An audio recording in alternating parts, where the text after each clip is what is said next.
Hey folks, Kilt-Man here. Kilt-Man at your services. How are you all? I hope you're all doing very, very well. Now, some people wake up in the morning with a desire to mow the lawn, paint the shed, read that book, paint that picture. Not Kilt-Man. Kilt-Man woke up this morning with a strong desire to go back in time and thwart the Japanese attack on Pearl Harbor. Yes, he did. He did. Sadly, that didn't come to fruition. I haven't changed history. It's still there. But anyway, it put me in mind of the great 1980 movie, The Final Countdown. Not the song. The movie with Kirk Douglas, Martin Sheen, James Farentino, Catherine Ross, Charles Durning, and Soon Tek Ho. A wonderful movie. I have reviewed it before. I have, many years ago. It's a film which, it's dizzyingly daft, but it's so splendidly brilliant in its simplicity, and it's just targeting of a genre and a big what if. And the what if, it's like a Twilight Zone movie. The USS Nimitz in 1980 leaves Pearl Harbor, encounters a huge volatile electrical storm with a time warp vortex involved in it, which catches up with the Nimitz, the biggest, the best aircraft carrier in the world. And it gets whisked back from 1980, commanded by Commander or Admiral Yelland, Kirk Douglas, with a civilian observer, Mr. Lasky, Martin Sheen, and a great second-in-command, a 2IC, played by James Farentino. And they end up on the eve of Pearl Harbor, the Japanese attack on Pearl Harbor. And the whole film is structured around, once they realise, oh, we have gone back in time. Christ, what do we do now? The Japanese Armada is there. They're about to unleash what we know is going to happen. They're going to destroy Pearl Harbor and they're going to bring the US into World War II. We are now here with 1980, but still incredibly fantastic hardware and equipment and missile systems and F-14 Tomcats. We can take down the entire Japanese fleet. But should we? The whole moral conundrum comes in. And it's brilliant. I absolutely adore this movie. I adore it for many reasons. The aforementioned James Farentino, I think he's a fantastic, so massively underrated actor. But great Martin Sheen, Apocalypse Now, for God's sake, Eagle's Wing, which everyone forgets about, and Kirk Douglas, who is actually slightly miscast as the commander, or the admiral, wherever he is, because he's great, but it's Kirk Douglas clearly chewing the scenery and not really knowing how to be convincing as an admiral of the fleet. But he's in it because his son, his third son, Peter Douglas, I think it is, brought him on board. Literally on board. And on board what? The genuine USS Nimitz. You think Top Gun was like a recruiting dream for the US Navy and US Naval Aviators, Top Gun School. This film is so unbelievably gung-ho. And it shows off all the hardware of the Nimitz. It's big guns, it's Tomcats, it's recon planes, it's missile systems, it's strong contingents of US Marines on board. It's fucking brilliant. And I think the thing I love about it most is the fact that they really used the real crew of the Nimitz at the time. These guys can't act, let's be honest. But they're loving the fact that it's a big publicity recruiting campaign for the US Navy. So you've got like scenes of Mr. Lasky, that's the systems analyst played by Martin Sheen, who's brought on by the mysterious Mr. what they call him, the Tillmans, Tideman, Mr. Tideman, who you haven't seen this guy, but he in the film, it's the real USS Nimitz, but in the film it's the creation of Mr. Tideman and his defense contracting, engineering, mechanical, huge corporate services to the US government. And he's a shadowy leader in this field. And when from Pearl Harbor, the Nimitz is about to leave, and a big publicity sort of drive, and Mr. Lasky goes on board, but he's observed by Mr. Tideman, Mr. and Mrs. Tideman, from a limousine, just hidden away. And like, well, Mr. Tideman wishes you like, have a good trip, and you know, be safe out there and all that. Like, so off they go, and you will have a big tour around the entire, every deck, every cabin, every dormitory, every single facet, the guns, the planes, the flight deck, everything of the Nimitz, with rousing music by John Scott, which you're hitting right now.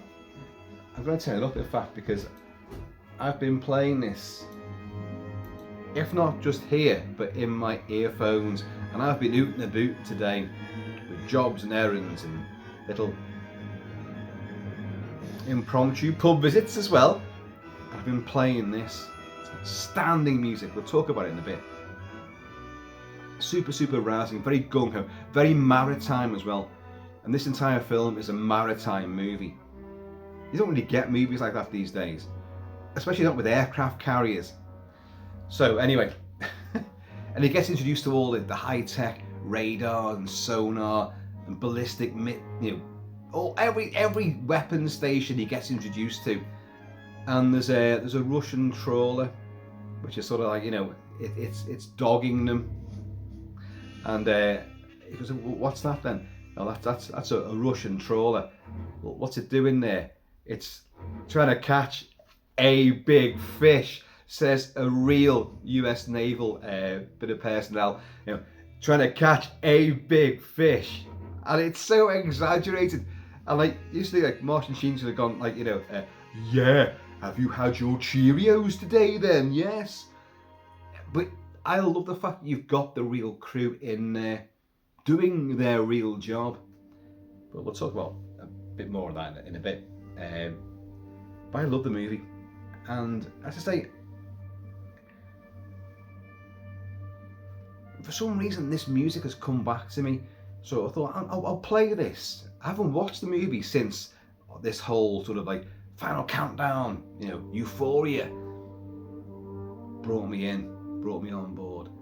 But I've been playing this and I'm going to watch the film again. But I've already reviewed it, so I'm not going to do a big separate review of it. But we'll just talk about it right now. Martin Sheen, fantastic actor. James Farentino, underrated, fantastic. Kirk Douglas, slightly miscast, but still good fun in this. They set sail, off they go. And this electrical storm pursues them out the blue. This swirling Maurice Binder, who did the opening titles for the James Bond movies, he does the visual effects for it. And this swirling blue and black lightning shot through vortex pursues them. Wherever they change course, it follows them. Wherever they go, it's behind them, and it gets them. And let's listen to this fantastic bit of bizarre music. This is John Scott. John Scott, a great composer, British composer. Trog, The People That Time Forgot, The Shooting Party. Oh God, what else? Greystoke, Legend of Tarzan. King Kong Lives. And this. This is where they've been caught. And as far as the crew's concerned, there's a high-pitched noise, and they're all like, they're all like in shrieking agony. Blue, black, bizarre visuals, and massive Nimitz is being transported, shifted through time and space, through this almost like Doctor Who style vortex. But what John Scott does, he gets all flutes and piccolos and primitive woodwinds and plays them all separately. Then they record them all. There's no synthesizers here at all. Plays them all separately, and then they slow them down and manipulate them to become this bizarre whistling, fluting, ethereal sound effect. And it's wonderful. Obviously you've got the full orchestra playing as well right now. this score album, a lot of the tracks are a lot longer than what you hear in the movie. But you've heard some of the maritime stuff at the beginning there, which I'll play again. And you get rousing action score. And you get a really sweet, genuinely Twilight Zone, bittersweet, sort of tragic, time-spanning love affair and a whimsical sort of element to it, which is genuinely, it's heartbreaking. And he brings all that in as well. But as I say, there's action too, because they get transported back. They've got to work out, well, this is the USS Nimitz. Where the hell are we? They don't say that in the movie at all, but it's like it's a big tagline, in quotation marks. They're on the radio. Where the hell are we? They're in the right position because the storm suddenly, when they're all shrieking, it just stops, and the storm's gone. The water's calm. They're there. They had 2 jets who were flying. Where's our jets? Oh my God, where are they now? And the 2 jets come flying in, and they manage to bring them in onto the deck, and so they save those 2 guys, those 2 flights. So then they work out that where are we, and more importantly, when are we? They left Pearl Harbor in 1980. They've gone back to the waters in the Pacific, way outside of Pearl Harbor, but 1941, December 7th, the day before the attack on Pearl Harbor.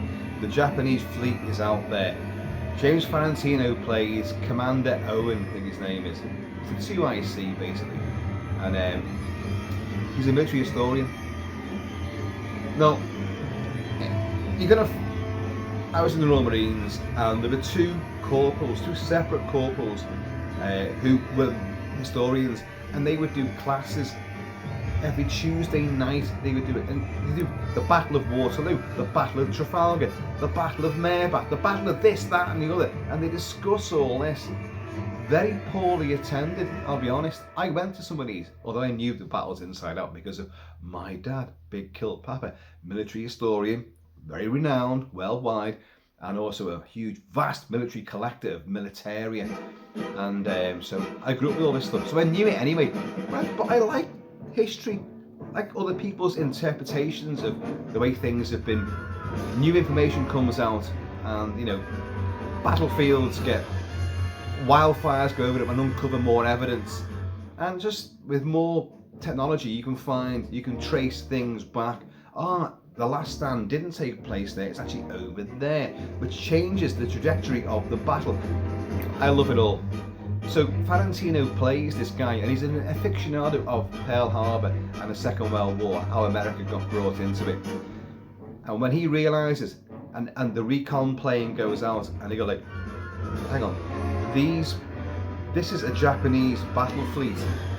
This is an armada. These are old ships from 1940-41. Because I've got these photos from books, and I go, yeah, they're out there now. Our recon plane took pictures of these historic photos, but they just took them now. We've gone back in time. It's so stupid but so brilliant. War gamers do this sort of thing all the time, and strategists and tacticians in the military and military advisors and consultants do this a lot as well. And you may wonder why, but there are reasons for it. They imagine, say for example, the Battle of Thermopylae, the 300 Spartans against the vast Persian army. What if they had 50 caliber machine guns? Would they have won? Well, yes, very clearly they would have done. What if Attila the Hun had Apache, attack helicopters? What if? How has the war machine changed over time? And what would the effect be on massed attacks of almost primitive sort of warfare? How would it work? Would it work? And the reason when they do this is because, there's a lot of reasons to be honest, but a lot of it's just fun, but also it's to quell sort of an entire nationwide civil war, a revolt, not a civil war, a revolution, a coup, would all weaponry, because the population hasn't got access to that kind of weaponry, so they're not an armed force, but they could have shotguns, rifles, knives, pistols. They could have all that sort of stuff, and make IEDs and that kind of stuff. They could do a lot, but the sheer weight of numbers, would our technology, without resorting to missiles and nuclear weaponry, would it be enough to take it down? So there's a lot of strategic reasons why people do this. So wargamers and military strategists like to posit the idea of a Sherman tank back at the Battle of Agincourt. Imagine that, and that's what they do. So this film is kind of like that, a Twilight Zone. What if the USS Nimitz, which it's still going, by the way, and there's a breaking story about that actually, which just happened to coincide with me talking about it. I didn't know, but it's going on right now. But the Nimitz back then was the state of the art. It still is. It's the commander-in-chief. It's the lead of the Nimitz armada, the Nimitz fleet. A lot of acronyms. I don't know them all. I do apologise. But I'll tell you what's happening right now. The USS Nimitz was at Guam. Only there for a few days, called in at Guam, and then it's moved out into the Western Pacific again, and it's deployment there. Leading that fleet, there's air wings, there's Marine Corps elements there, there's a lot of different departments and facilities involved in all this. But they were at Guam for a few days, and day one of their sailors went missing on the island, went missing without a trace. So they searched, their crew, their search and rescue teams on the island searched for him, couldn't find him. Local authorities searched, couldn't find him. And then, of course, it's a fucking huge aircraft carrier. One man missed the ship, but we can't stop, sorry. So they've had to go back and rejoin the fleet and take part in their deployment for obvious reasons. And but the search is still ongoing for this guy. This only happened literally about 2-3 weeks ago. He went missing on day one, and I only heard about it today. Right? Connections, coincidences. It's bizarre. And I was thinking, oh my god, the final countdown, USS Nimitz, awesome. Let's talk about that.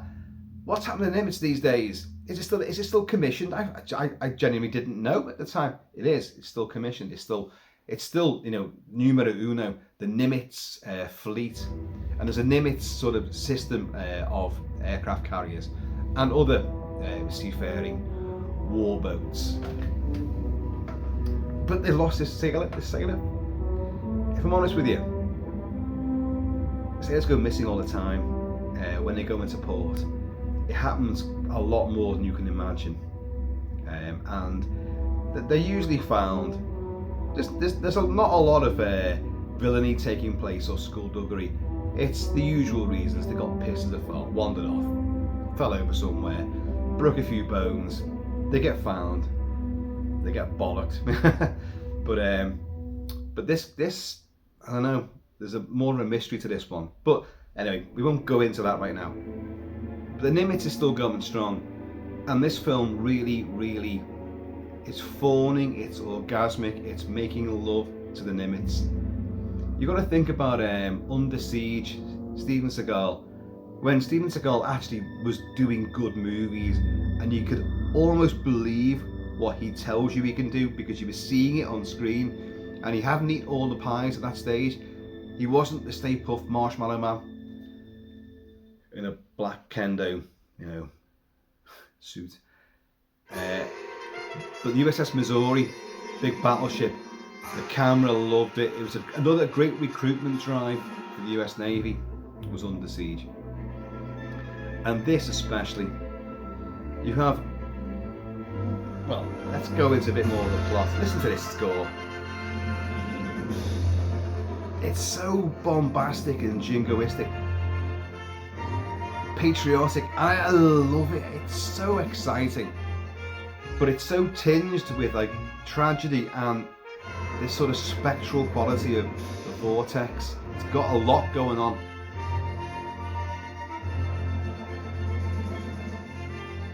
And when it turns into really, like, right, we're going to fight, because this is the thing, folks. When they realise we're back in 1941, they face this moral conundrum. Well, the Japanese fleet is about to attack Pearl Harbor and bring America into World War II. It's got an enormous loss of life. We can stop this right now. So why don't we? Well, no, wait, we can't do that, because then we're going to change history. This is like Lasky, Martin Sheen. We're going to change history. We can't do that, can we? Imagine all the things will change. The butterfly effect and all that, like.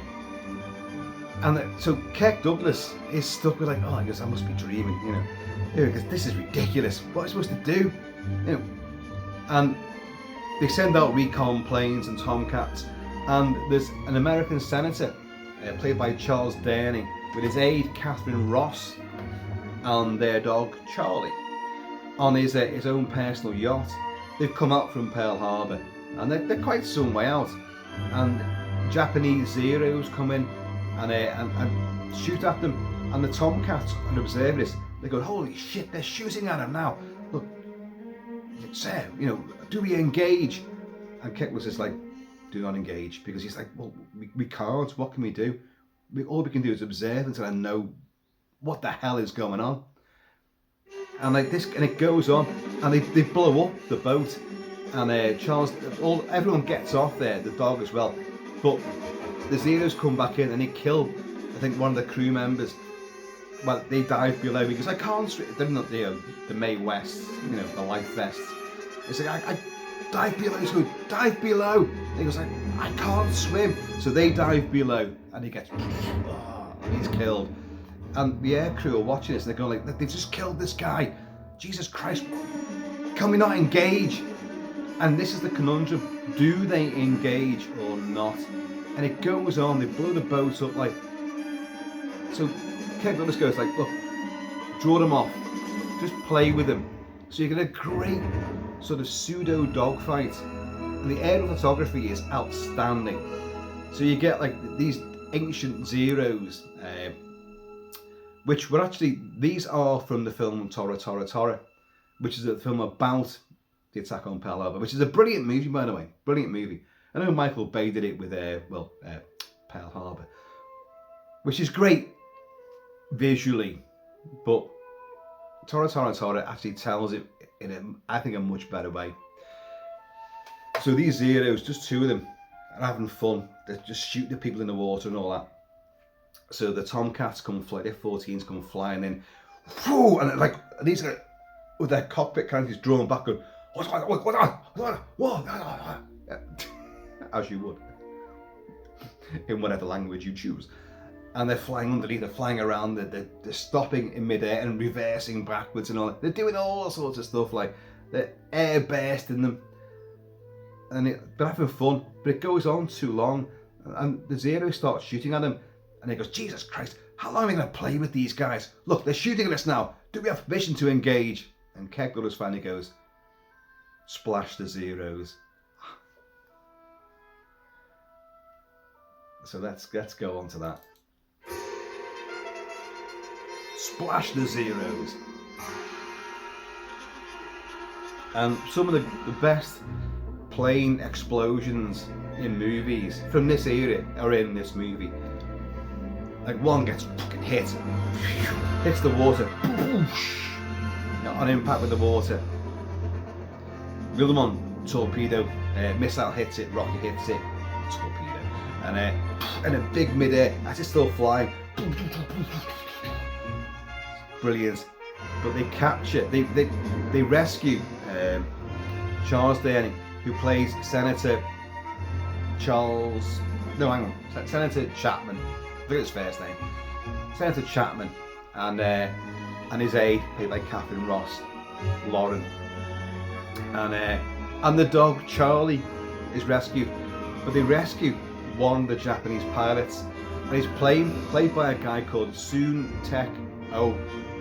Now this guy was in The Man with the Golden Gun, the Roger Moore, James Bond.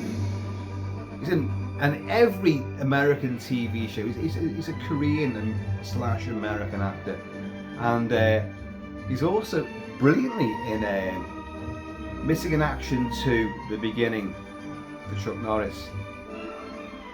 It shouldn't be called that. It should be called, I think it's just called Braddock, something like that. But anyway, whatever it is.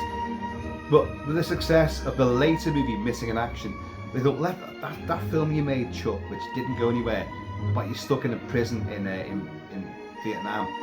Well, we're going to re-release it and call it Missing in Action 2, The Beginning. Well, the camp commandant, it's not that camp at all, is played by Soon Tek-ho, and they have a great big fight, Chuck Norris and him, and it's pretty damn good. Well, he plays this pilot who gets brought aboard the Nimitz alongside this senator, and the senator's going like, how the heck? Then you see the size of the aircraft carrier. This is, don't forget, for like 40 years in the future, you know, they're like big guns, all the planes, the flight deck, all the, you know, everything on there, the high-tech equipment, the sheer amount of crew members there, and he's just like in awe. And he goes, it's called, how dare you call it the Nimitz? He's an acting third admiral in the Corps, right, in the fleet right now, the Pacific Fleet. You can't call a ship after him right now. Of course, they named him after, you know. But they've got this Japanese pilot as well, and in a great sequence, you're like, what the hell do you do with him? And the reason why the Japanese were targeting a civilian vessel is because they're about to launch their surprise attack on Pearl Harbor. So anybody in the vicinity, be it in aircraft or on the water, may have radios, so they could. Pearl Harbor, by the way, just seen massive Japanese fleet, huge aircrafts in the sky. You know, so destroy them, so they can't give any warnings out. So that's why they would have attacked. I'm not sure that ever actually happened. I don't know. I really don't know. But that's the point in the movie. So the senator's like, you know, what the hell is this ship? Where are you from? How do you know so much? So, but in a great sequence, Soon Tek-ho, this Japanese pilot who can't understand English, but they've got a translator there. He manages to overpower one of the US Marines, and he gets the M16 and an M1911A1, you know, automatic as well. And I know people go like, well, a guy from that era wouldn't know how to operate an M16 because you cock it in a different way, like that. It snaps back, and then you can fire. It's not like the weaponry which they would have had in the Second World War. But what he forgets is that during the breakout, the siege moment, the US Marines come hurtling down, and their weapons are going to be cocked, ready. So he's just picked it up and gone like, oh, and it's a surprisingly gory scene. A few US Marines get wasted, blood bags are going, and they slide down bulkheads, and there's all blood smeared there. Martin Sheen, the civilian, his white shirt he gets covered in the blood of someone else, and they're going, look, what do you want? And he's like, look, this guy can't speak English, so they get someone of the crew who can speak Japanese, and from the bridge they relay it to him, and like, what do you demand? I want access to a radio. I said it in English there, but with his accent, you know. Like, well, can we allow him to do that? We can't let him do that, because if we alert the Japanese fleet, we're changing history already. We can't do this conundrum all over again. What are we going to do?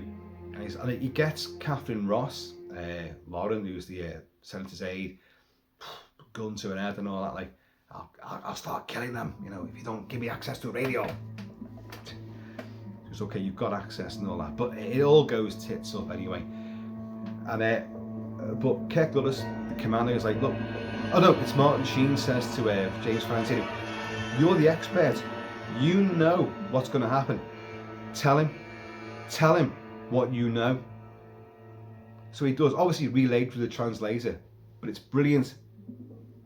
he starts reading off all the names of the Japanese battleships and aircraft carriers, and it's a funny moment because it's sort of like Biento, Sianto, Asato, and you too. And you go, has he just said and you too? And soon Seko just goes, tell him more. So he's like, you're going to attack Pearl Harbor tomorrow. We know, and we know that your mission statement, your mission call to arms, climb Mount Nitaka. Climb Mount Nitaka. Even in English, this guy knows what he means, because that is the signal, right? War begins. Attack Pearl Harbor. Climb Mount Nitaka. Now, Mount Nitaka is the biggest mountain on Taiwan, and at the time, Taiwan was a Japanese colony. So, Sun Seko, it's brilliant because he's so intense, and he's just like, how the fucking hell do you guys know any of this?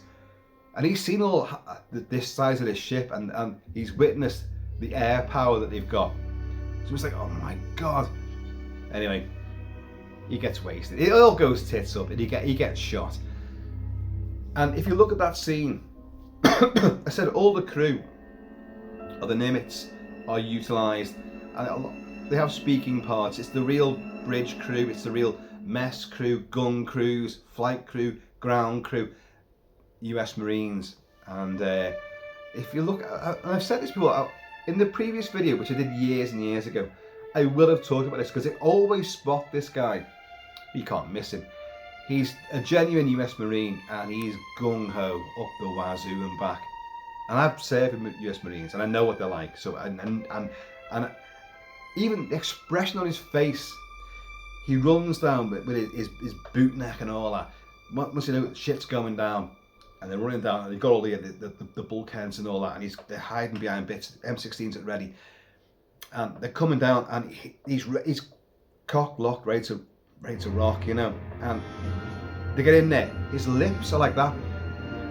I've seen, I may even done it myself, or don't recall, but I've seen people do that. You know, when they're like moments of stress, they start they look ridiculous. You don't look like, you know, Arnie Schwarzenegger or Stallone, or that guy. Yeah. But you do strange things with your face when you're in absolute high adrenaline, coiled like a spring mode. Your face isn't just like deadpan. It does strange things. And this guy, someone should have said to him, it's directed by Don Taylor, who, did I mention before? I may have done. He did, oh god, what did he do? Escape from Planet of the Apes. He did I write this down? Yeah. Damien Omen 2. And the island of Dr. Moreau, the 70s version with Burt Lancaster and Michael York. Brilliant version of Dr. Moreau. And this was, I think it was his last movie. And anyway, but someone should have said to this Marine in particular, it's just a film. See, this guy with that thing there, it's not a bazooka, it's a camera. So just act in front of that. But this guy's really giving it loads. He's totally switched on, and he's up there. You know, fucking hell, you know. He actually he scares me when I see him, because I think this guy could have done some damage. Obviously, there's no live ammunition involved, but we're talking US Marines here. But it's a great, highly tense sequence, and what they do as well, because Charles Day, I think, playing the senator, is like, listen, Admiral, you know, or Commander, whatever Kirk Douglas' status is in rank. I can't quite remember. His name's Yelland, and he said, like, look, you've got to warn Pearl Harbor. You have to warn Pearl Harbor. And like, well, again, they've got this conundrum of like, what if we do? What if we don't? Can we afford to change history? What if we do this? Everything, the whole world that we know has changed. All the things that were better because we fought in World War II wouldn't happen. Then we'd be the aggressor. If we took out the Japanese fleet, we'd be the ones to have started it. So how would that have left the world afterwards? It's bizarre, utterly bizarre. But a big moral, conundrum. So it's like, oh look, okay, look, if you're not gonna like tell him, I'm gonna tell him myself. Get me on a flight out of here. So what they do, they put the senator and his aide, Lauren, Catherine Ross, and the dog. Oh no, the dog stays on the Nimitz. Let's get this right. In fact, during the big siege, it's the dog that causes stuff to go wrong. The dog breaks loose, and that's how the Japanese pilot Suntako manages to like overpower a marine and get his M16 and start blowing everybody away. It's the dog's fault. Charlie the dog. And anyway, so he says, like, the senator goes like, look, get me on a flight, take me to Pearl Harbor. I'll warn them myself. So he and Lauren and James Farentino's Commander Owen there's been a little spark between him and Lauren, Catherine Ross. So, you can see what's happening there. So he goes on board as well. But Kirk Douglas has said, like, look, don't take them to Pearl Harbor. Drop them on this other Hawaiian island with loads of supplies, and they'll get rescued. They'll be picked up, so don't worry about them. So when they land there, Charles Denning realizes, hang on, this is not Pearl Harbor. And like, you've got like Catherine Ross and James Farentino have got off the helicopter, and Charles Denning goes for a flare pistol and uses that, like, take me to Pearl Harbor, and the big confusion, and off they fly. Chaos, boom, helicopter, boom, gone. So the senator's gone, their helicopter's gone, and you've got Catherine Ross and James Farentino stuck on the island. They now can't get back to the Nimitz. The Nimitz, in the meantime, right, look, we've gone through all this. What do we do? This ship is America. No matter where or what time we're in, we are America. This is America, floating America. And that's how, you view any ship, no matter what country you're in. That's no matter what's going on, that becomes your country, your state. And we're a warship, and there's an enemy fleet out there about to attack our people. Right, fuck it, let's go. So you go on to general quarters, and it's John Scott fucking nails this. So you get like this montage, everyone's like running around, helmets are going, like missiles are getting shoved into tubes, guns, everyone's prepping the planes, everyone's running around, flak jackets on. We're going to war, right? We're going to take them down. Because they've got the power to do so. Remember I said about the war gamers and the military strategists? If you had this back then, what would the outcome be? The Nimitz, just one aircraft carrier with its air wing, would have took down the entire Japanese fleet. It would. Unleashed hell, shock and awe. And it's an outstandingly exciting sequence. And then in the background, on the radar, they're going like, you're not gonna believe this. Do you remember that storm that brought us here? It's back again. And they're like, are you fucking kidding us? Are you shitting me? The fucking storm's come back again. And what happens, of course, well, as you can gather, before they can change history, the storm, the vortex catches them. No matter which way they go, it catches them again. And it whisks them back to 1980.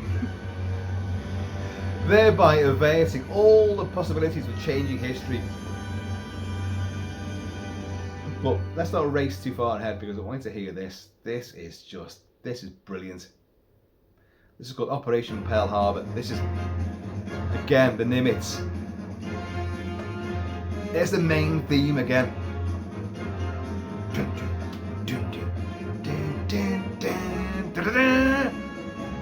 And of course you've got the guys doing here. You've got the Tomcats taking off, and you've got the guys going like, on the flight deck.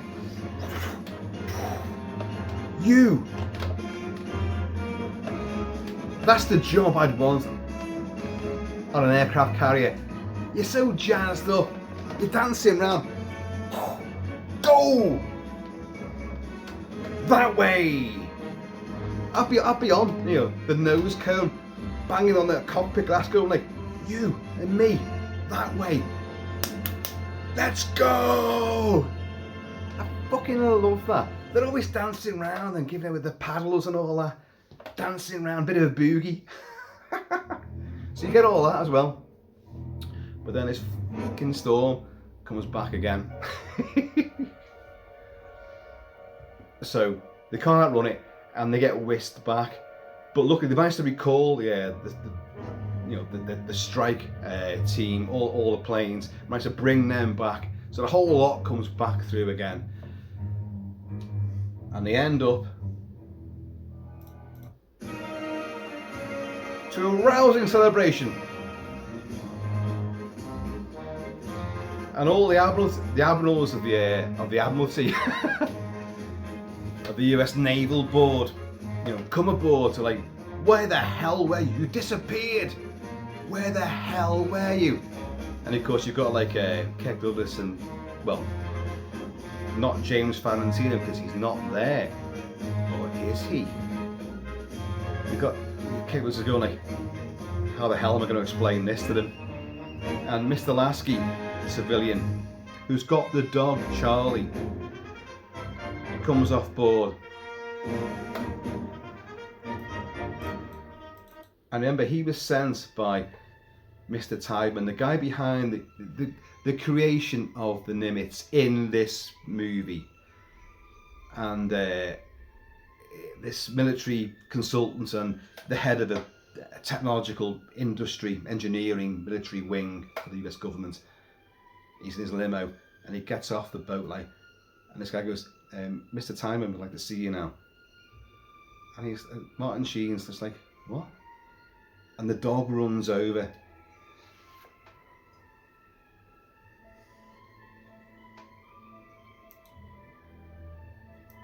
I love this.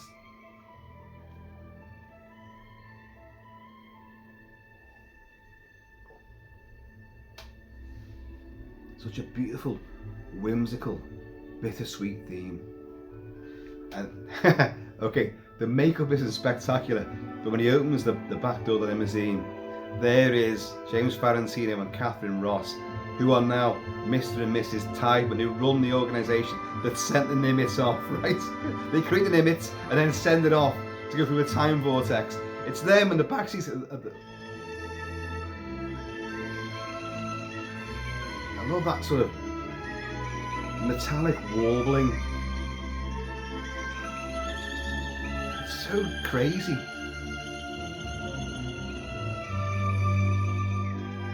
And he goes like, well, welcome back, Mr. Lasky. Get in, join us. We've got a lot to talk about. And it's James Farentino in old age makeup. And Catherine Ross, still looking gorgeous in old age makeup. And the dog knows them. And like Martin Sheen just gets in, it's like, and then it ends, of course. It's superb. It's so stupid at the same time, because you've got this whole thing of,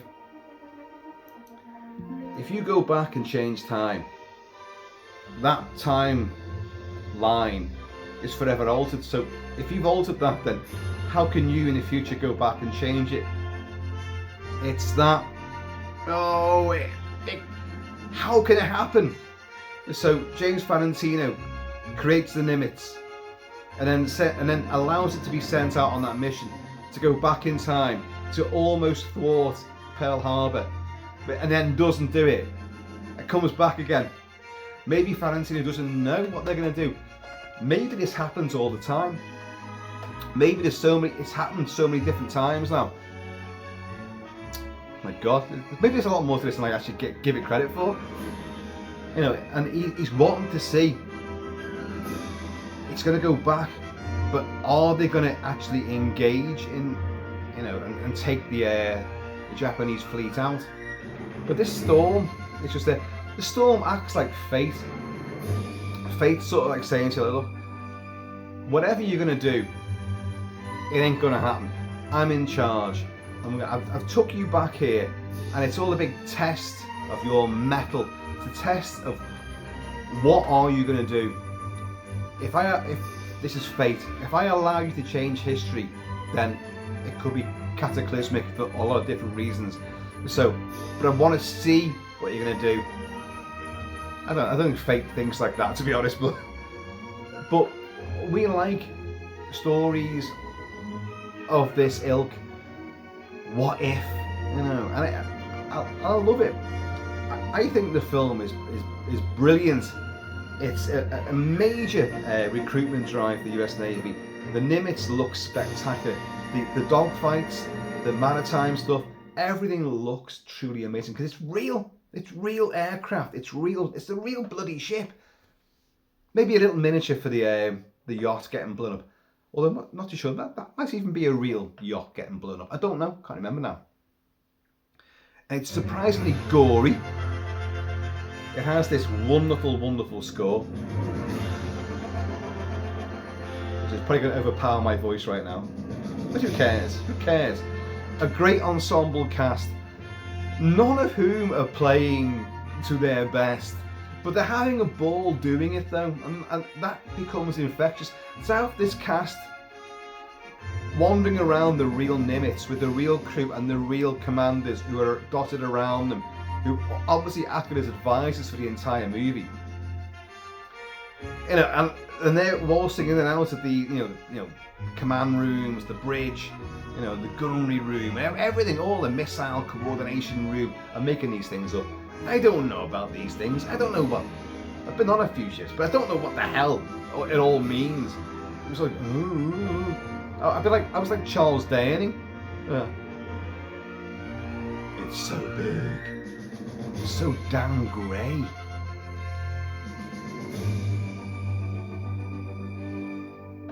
In the UK, just the other day, the HMS Prince of Wales, which is our great big aircraft carrier, set sail from Southampton.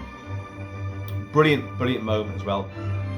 All the crew stand around the entire the deck. Every deck that you've got, the crew are all out there, and they're waving to all the families and friends who are on the coast.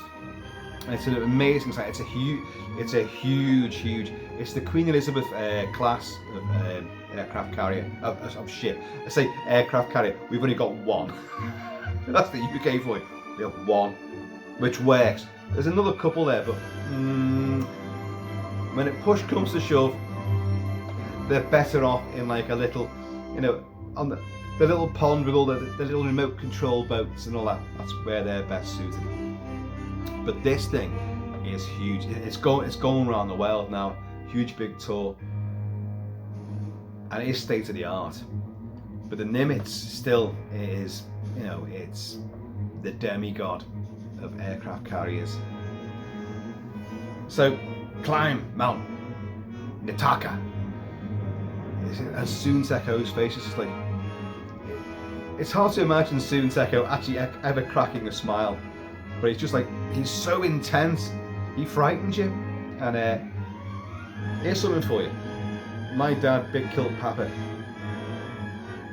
military historian, military collector, well renowned in his field of collecting and military historical talks and lectures and donating stuff to museums around the world, and he knew his stuff. And I grew up, obviously, surrounded by all this. When I was a kid, my two brothers, one's RAF, one was military defence, but they left when I was growing up. They were way older than me. So they weren't interested in my dad's collection and history of like the Zulu Wars and Waterloo and Battle of Trafalgar and the First World War. So they weren't interested. I was. My dad was never interested in the American side of things. He despised anything to do with Vietnam. Well, blame the politicians, do not blame the soldiers. I was smitten with it all. Oh, of course I was.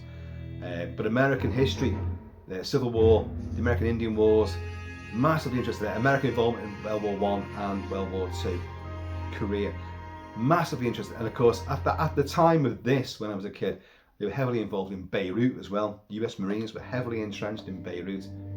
Anyway, so you got a lot of news reports about that. So I was massively interested in that. But my dad hated Americans. Just Americans are very useless. You know, the British Army's the best. Well, yeah. And but you know what? He loved this movie, and it's so strange because well, it isn't so strange. My dad was too young to go into the army, but so he joined the National Guard. I'm getting the transatlantic drift mixed up again, aren't I?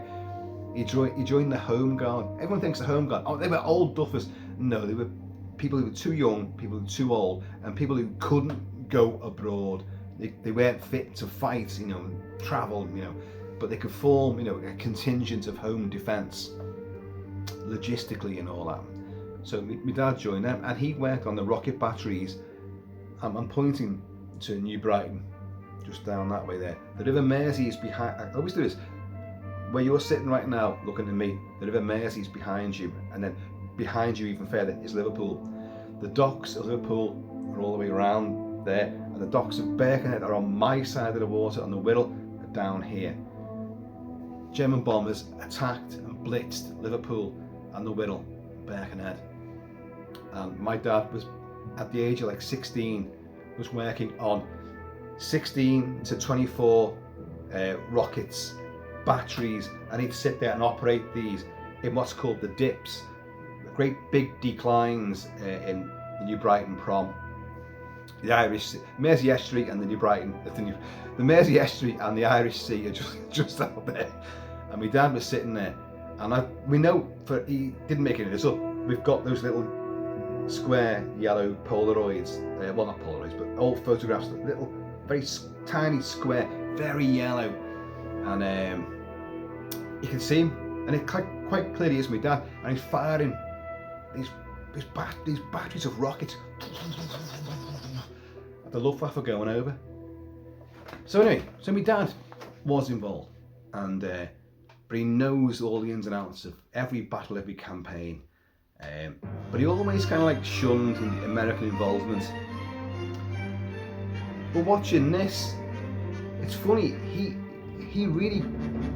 backed this movie, as preposterous as it is, and I think he loved seeing the Nimitz, and he didn't like the Japanese because relatives from our family became Japanese prisoners of war who were very, very harshly treated.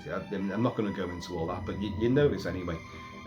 So a lot of people from his generation had a very deep-seated hatred of the Japanese, and because of this harsh treatment.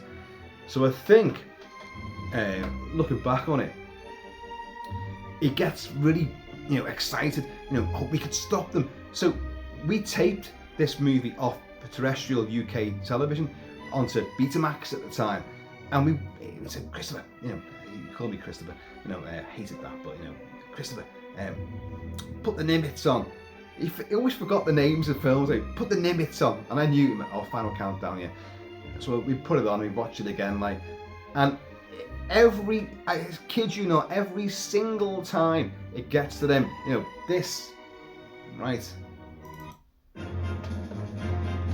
the order's given, Operation Pearl Harbor, we're going to take the Japanese fleet down. My dad gets really excited. He's on the edge of his seat. It's like, come on, all the hardware's getting, armaments going in there. Everyone's getting prepped.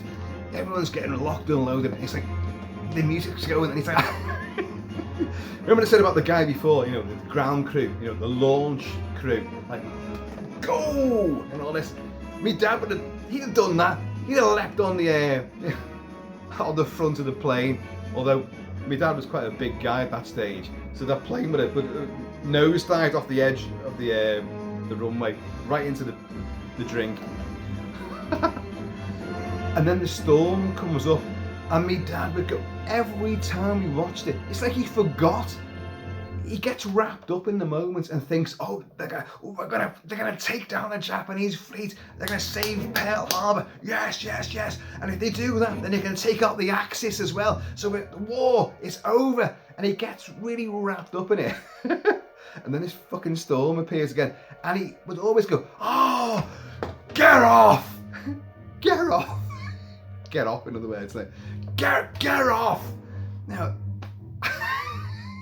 bloody storm, and he'd be there going, "Ugh."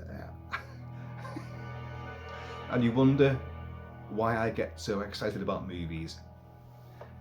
And this is a piece of sci-fi stupidity.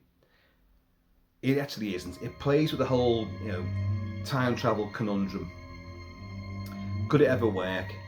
If it worked, if you went back and disturbed this, the whole thing about, like, you went back in time and you trod on a little bug.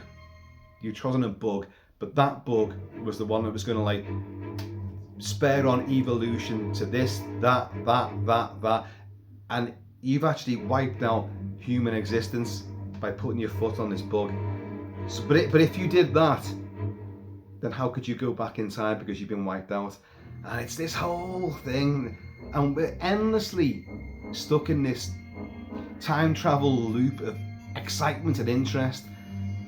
Theoretically, Einstein, it could happen. Of course it could happen, but if it did, what would really happen? And this film just plays on the most superficial level. Send back the Nimitz on the day before Pearl Harbor, and let's see what it could do. But at the last minute they wimp out. So it is dizzy. You can imagine audiences going like, so the storm sent you back there. Why has the storm come back again? Is the storm just targeting you? Has James Farentino, in his years after, like, being left behind on the Hawaiian island with Catherine Ross, they didn't make lots of babies and spawn their own tribe, but they got rescued and obviously went back to America. But with his knowledge, he's created an industry, which makes sense. You can imagine that taking place.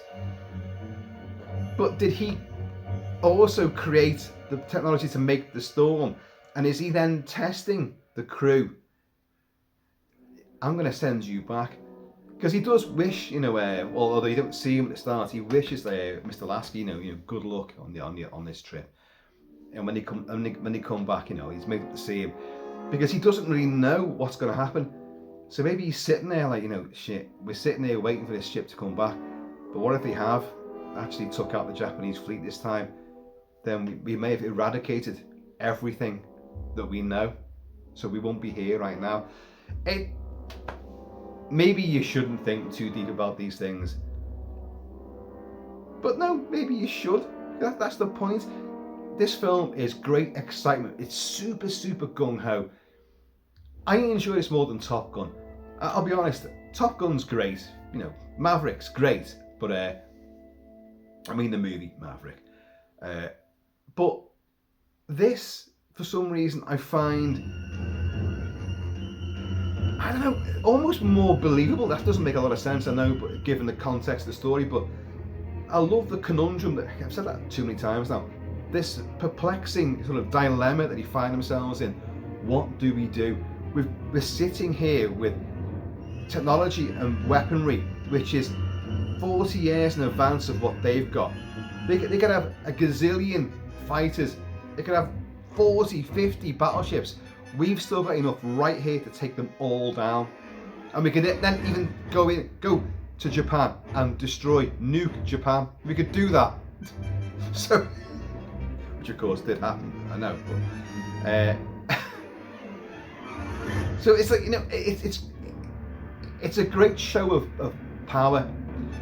Got to think as well, like, a little throwaway joke about the Russian trawler.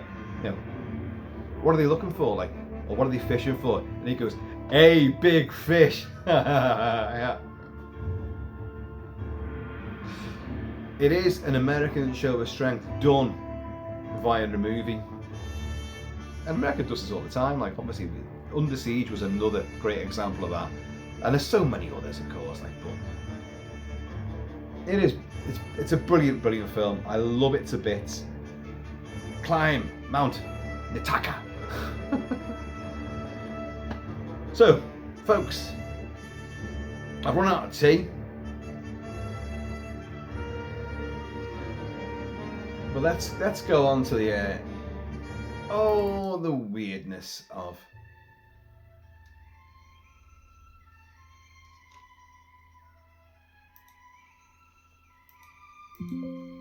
Because it adds such this twinkly sort of metal, percussive, glistening twilight of weirdness, this whimsy.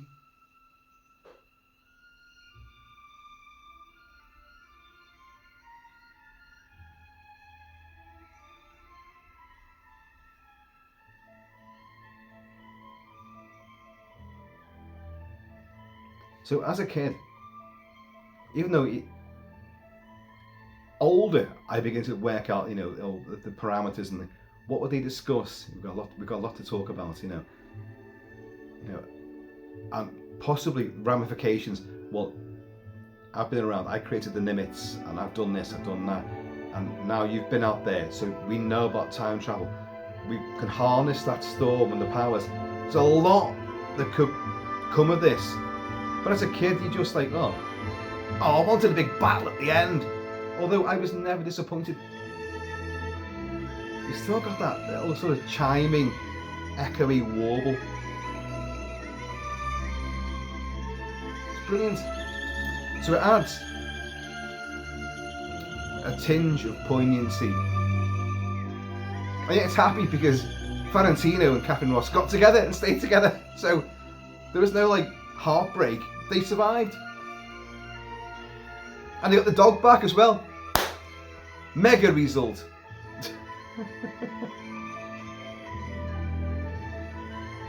I think there's another little moment which is nice. Laurel and Owen, not Laurel and Hardy.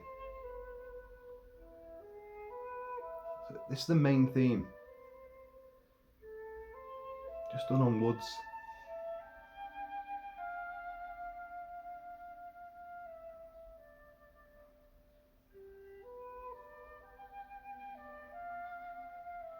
It's such a lovely theme.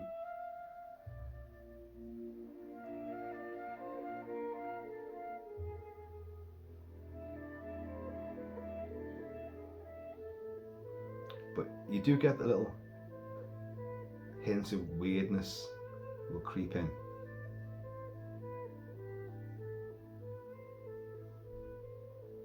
Somewhere around about here.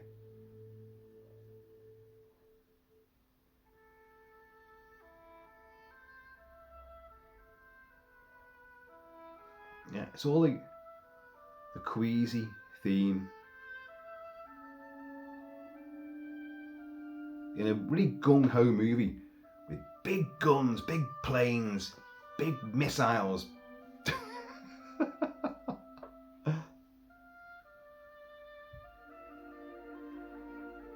Isn't that lovely?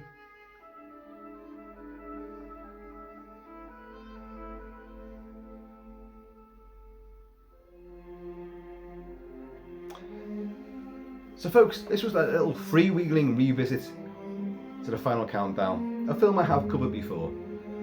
And a lot of you just go like, bah, so what? I've seen it, I thought it was stupid. There's a lot more to it than that. There is. It's hokum, but it's hokum that made this kid think. It made my dad, who hates American, hated, he's gone now of course, who hated American involvement in wars and American history, he just hated Americans, and yet he didn't. Every American he met, he fucking fell in love with them.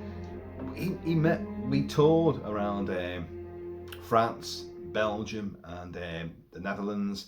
A bridge too far, my dad was involved in the making of the movie. He met many Americans, American paratroopers, veterans, and oh my god, he was like a little kid. He was fawning all over them. Every word they said, So I know we say these things, but I know in his heart of hearts, every soldier, every sailor, every airman, he was smitten with and totally beholden to them, and he knew that inside out. So I would say It's a big kilt papper. Well, I will say it. I just have said it. But there's nothing in here. There's nothing in here. A little drag. I'll do it properly in a bit. Right, so folks, you haven't seen the film. You don't need to now, do you? Or you could go back in time without watching this video, and then you could watch the film. You go, oh, Kilt-Man, I heard this warbly, strange music, and Kilt-Man's voice saying, the final countdown. And he wasn't singing that song, it was the final countdown, the final countdown. USS Nimitz, James Farentino, Martin Sheen, Kirk Douglas, a dog called Charlie. And I must watch it. Do watch it. It looks and sounds great on Blu-ray.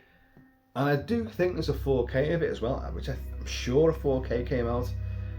There's the Blu-ray of it's right there right now. But it looks great, sounds great. So, anyway. Great score as well.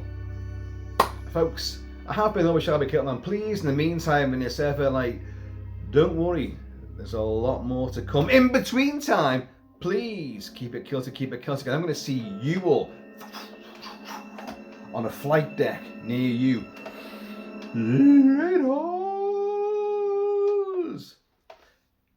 So, if you went back in time and could change something, would you? Think long and hard about this. It could be changing something which you think is just in your family, something in your life, your personal life.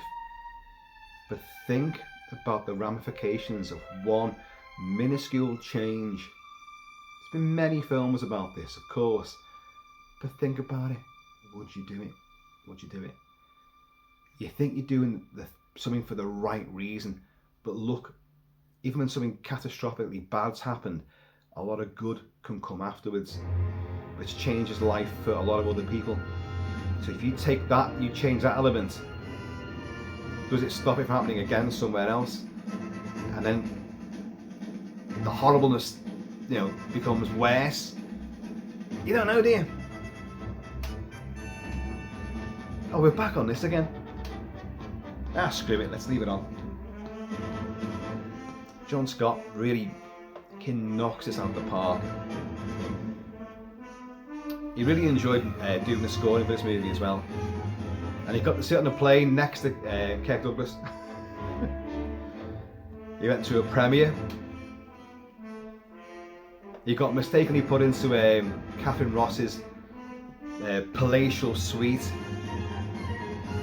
with champagne, walk-in wardrobes, flowers and everything, food up the wazoo. And then the staff goes, oh, sorry, you put in the wrong room. Your room is just down the corridor. He was like, oh, this is great. His room was almost as good. Wonderful composer, really, again, undervalued, but wonderful roster of great scores and awards as well. Even like the really shit film King Kong Lives, which is the sequel to Gilliman's, Dino De Laurenti, Jessica Lange, Jeff Bridges, King Kong from '76, which I love the movie. John Barry score, love the movie. But it got a sequel. How he got shot to bits off the World Trade Center, but they bring him back to life with a heart transplant in King Kong Lives, and it's fucking awful. Linda Hamilton's in it. Sarah Connor is in it. But John Scott scored it, and it's a great score.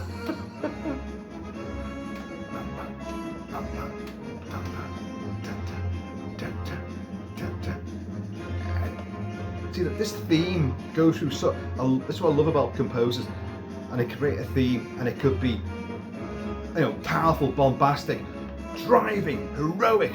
It can be pensive, apprehensive.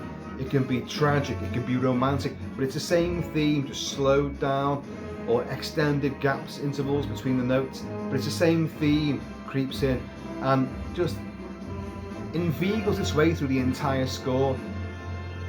So you come away humming it. I'm out of here. Let's save Pearl Harbor. Let's do it tomorrow. or maybe yesterday.